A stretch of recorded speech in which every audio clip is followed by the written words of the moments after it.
On the morning of February 27, 1931, a small crowd of reporters and editors gathered around the city desk of the New York World, waiting for a decision that was not supposed to be possible. The night before, they had begged the three men who owned the paper to let the staff buy it themselves and keep it alive. A rival publisher had even stepped in with a better offer, promising that if the family sold to him, he would hand the paper to its own employees within 45 days. None of it mattered. A surrogate judge named James Foley had already been asked to rule on a stranger question, one that had nothing to do with money and everything to do with a dead man's word. Could the sons of Joseph Pulitzer break their father's will because Joseph Pulitzer, the man who built the world from nothing into the most powerful newspaper in America, had written an instruction into his estate that was meant to be unbreakable? The paper was never to be sold, not for any price, not under any circumstance, not while a single Pulitzer heir still drew breath. The judge said yes, they could. And that same afternoon, the last edition of the New York World rolled off the presses, folded into a rival company for $5 million, and the name Joseph Pulitzer had spent 30 years building into the most feared and admired brand in American journalism went silent. His own sons had broken the one order he thought could never be broken. Here's the strange part of the story, the part that makes it different from every fallen dynasty that came before it. Joseph Pulitzer did not lose his empire to a stock market crash, or a foreign buyer, or a family member who gambled it away at a card table. He tried to do something almost none of the great fortune builders of his era attempted. He wrote a legal cage around his creation, a document engineered specifically to prevent the one outcome that had destroyed every other dynasty in American history, the outcome of a sale. And the cage failed anyway, not because it was weak, because of what was inside it. To understand how a will built to be indestructible still broke, you first have to understand what Joseph Pulitzer actually built, because it was never really a newspaper. It was a machine, and the machine ran on something almost nobody else in the business understood yet. He was born in 1847 in a small town in Hungary, came to America as a teenager with almost nothing, fought in the closing months of the Civil War, and drifted into St. Louis with no plan and no money. In 1878, he did something that looked, at the time, like a small and unremarkable transaction. He bought a bankrupt newspaper called the St. Louis Dispatch at auction for $2,500, merged it with a rival called the Post, and set about running it the way nobody in St. Louis journalism had run a paper before. He filled it with crusading investigations against corruption, wrapped serious reporting in sensational headlines, and built circulation the way a factory builds output, methodically, relentlessly, treating every reader gained as a unit of power.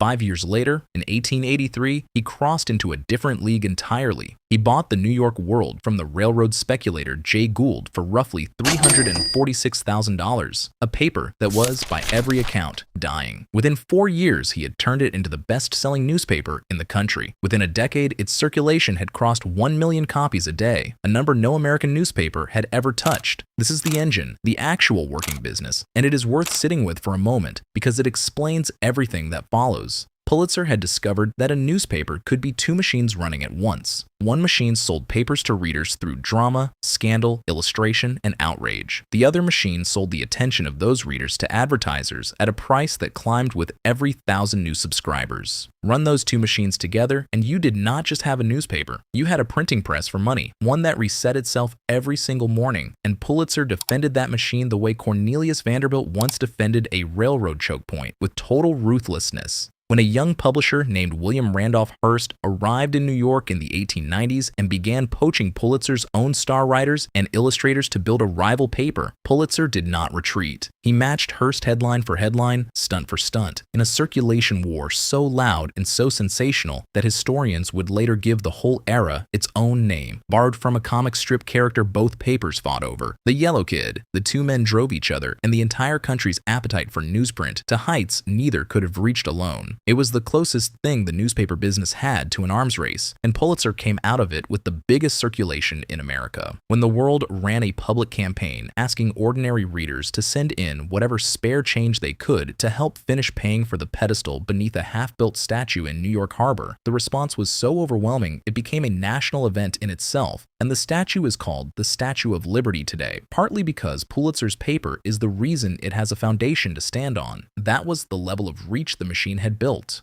Pulitzer went blind in his final years and had to have the news read aloud to him by secretaries, yet he kept his hand on every editorial decision the world made, from his yacht, by cable, until the day he died in 1911. That is how tightly he understood his own machine, down to the last gear, because unlike almost every heir who would come after him, he had built it himself. So he did what a founder who has seen fortune shatter almost always tries to do. He tried to protect it from his own children. Here is where you would expect the familiar story, the one you have heard about a dozen other American dynasties. The founder who splits his fortune evenly among his heirs out of love and fairness, and in doing the kind thing accidentally does the fatal thing. Pulitzer did not make that mistake, or at least not in the way you would expect. He did not divide his newspapers into pieces of paper to be sold off whenever a grandchild needed cash. He built a private trust to hold the entire company as one unbroken block, the exact kind of structure that other dynasties would spend decades wishing they had built. And into that trust, he wrote the clause that was supposed to end this story before it could ever begin. The world must never be sold. Keep the machine running, keep it in the family, keep it whole, forever.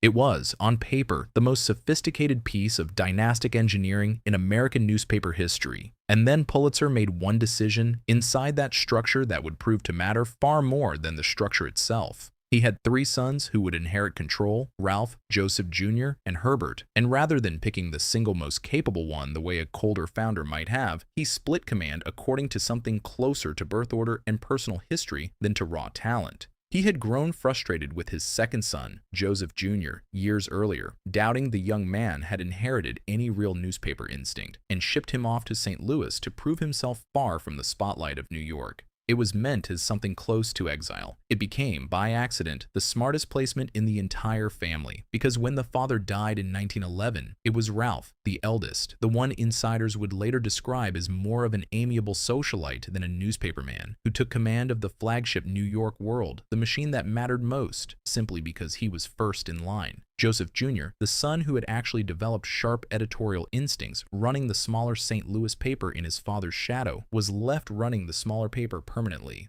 The will had done the one thing Cornelius Vanderbilt understood he could never afford to do with the family that built and lost its own $200 billion fortune a generation earlier.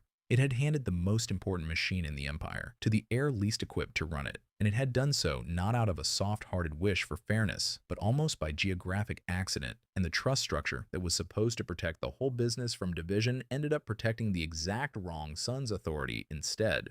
You might expect, watching this unfold, that the paper's collapse was simply a matter of one weak heir mismanaging a great inheritance, and that is the mirage worth clearing away right now, because it was never that simple. Ralph Pulitzer was not lazy and he was not careless. He kept the world profitable and respected for most of the 1920s, and under him the paper's editorial page became one of the most admired in the country, home to sharp, independent columnists the rest of the press establishment envied. But running a newspaper the size of the world required something Ralph did not have and could not simply choose to acquire: the instinct his father had spent 40 years sharpening on the way up from nothing. When a genuine crisis hit the editorial staff in the late 1920s over creative control and a star columnist walked off in protest, it took another executive entirely to talk the man back, and the incident quietly cracked the paper's reputation for editorial independence in a way it never fully repaired. Meanwhile, the actual machine underneath the world, the printing plant, the union payrolls, the physical scale of a paper built for an era of 1 million daily readers, kept demanding the same enormous fixed costs, whether circulation was climbing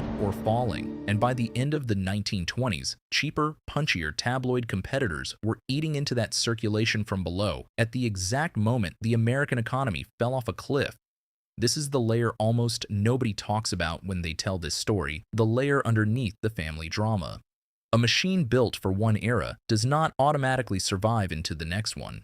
The world's entire structure, its cost base, its physical plant, its printing capacity, had been built to run as an engine of scale in the 1890s and 1900s. By 1930, in the teeth of the Depression, that same structure had become something closer to what a marble palace becomes to a family that can no longer fill its rooms, a liability dressed as an asset, consuming money it could no longer reliably generate. And here is where the will's one great safeguard turned into the trap that finished the job, because the trust did not just say the paper could never be sold. It also bound the 3 brothers together with equal votes over the whole estate, which meant that when the world started bleeding money in 1929 and 1930, that bleeding was not contained to Ralph's newspaper alone. It was draining the entire family trust, including the healthy, profitable St. Louis Post-Dispatch that Joseph Jr. had spent 2 decades carefully building into one of the most respected regional papers in the country. The very structure built to hold the empire together as one indivisible block meant that one brother's failing machines could now pull down the other 2 brothers' inheritance right along with it. By late 1930, the sons were not negotiating from strength.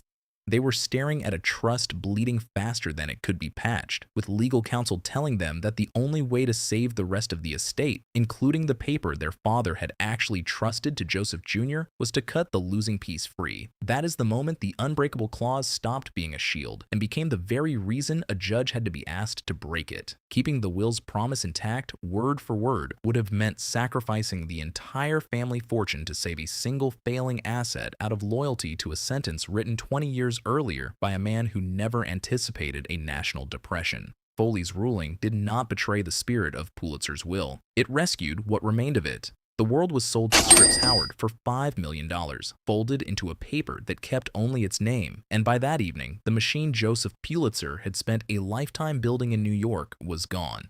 But this is not actually a story about failure, not entirely, and this is the part the New York headlines of 1931 could never see because the story was not finished. Compare what happened in New York to what was happening at the exact same moment 250 miles down the family tree in St. Louis. Joseph Pulitzer Jr., the son the father had doubted, the one exiled to the smaller paper almost as a punishment, spent decades quietly doing the one thing his brother in New York never managed. He ran the Post-Dispatch like an engine, not a monument. He kept its costs sane, its journalism sharp enough to win its own string of Pulitzer Prizes decade after decade, and its ownership contained, never letting outside shareholders or a bloated physical plant turn it into the kind of liability that had swallowed the world. When his own son, Joseph Pulitzer III, inherited the paper, he ran it for another 38 years with the same discipline, and the Post-Dispatch stayed not just alive, but genuinely excellent, a paper still winning journalism's top honors generations after the family's flagship New York paper had become a punchline about failed dynasties. This is the counterexample sitting quietly inside the very same family, proof that the collapse in New York was never inevitable simply because the man was named Pulitzer. One branch ran the machine like an owner who understood every gear. The other branch inherited command of the biggest machine in the company almost by accident and paid for that accident within 20 years. Same blood, same trust, same instructions from the same father. One newspaper died in a courtroom, the other one thrived for 3 more generations. Consider what that really means. The Post-Dispatch operated for decades under the exact same legal structure that failed in New York, the same equal vote trust, the same instruction never to sell. The document was never the deciding factor. It provided the container, nothing more. What filled that container in St. Louis was a publisher who had been sent there almost as a punishment and turned the punishment into a craft, learning the mechanics of the business from the ground up in a smaller market where mistakes cost less and lessons stuck. What filled the same kind of container in New York was a man who inherited the largest and most complicated newspaper in the country as his very first real job in the industry, with no smaller stage to fail on first. The structure Joseph Pulitzer built was identical on both sides of the family. The outcome was not, and the difference was never written into any legal document at all. Which brings the story to its final, quieter turn, the one that closes the loop in a way almost nobody expects. The St. Louis paper, the one that survived every trap that killed its sibling in New York, did not go on forever either. It simply died a different kind of death. There was no bankruptcy, no courtroom battle to break a father's will, no Depression-era collapse. In January of 2005, the Pulitzer family sold the entire company, the Post-Dispatch included, to Lee Enterprises for $1.46 billion, and the sale had nothing to do with the paper losing money. The Post-Dispatch was, by most accounts, still healthy. What it did not have, 127 years after Joseph Pulitzer bought a bankrupt paper for $2,500 at auction, was an heir who actually wanted to run it. The family had solved the problem that killed the world. The problem of handing the machine to someone unequipped to operate it, by handing it instead to descendants who had built entirely different lives in art and philanthropy and other fields far from a newsroom, and who quite reasonably chose not to spend their lives minding somebody else's inheritance. There was no failure in that decision. It was, in its own way, the most honest ending an American dynasty can arrange, walking away from the machine on your own terms for a fair price, rather than watching it get dragged out of your hands the way it was in 1931. But walk away is still walk away, and the postscript sharpens the point further than anyone in the family could have wanted. 20 years later, in the final days of 2025, Lee Enterprises itself, the company that once absorbed the Pulitzer family's newspapers, was taken over by an outside investor who now sits as the chairman of its board, a man with no connection whatsoever to the name that once ran in brass letters across the lobby of the building in St. Louis. The paper Joseph Pulitzer bought for $2,500 in 1878 is still printed today. It is simply no longer answerable in any sense to anyone who carries his blood. So what is the actual law hiding underneath all of this? The one that explains why a will engineered specifically to prevent a sale still ended in one, and why the branch of the family that got everything right still let go in the end. It is this: a trust can hold a company together as a legal object. It cannot transfer the instinct that built the company in the first place, and it cannot force a person who does not have that instinct to develop it simply because a signature says they now own it.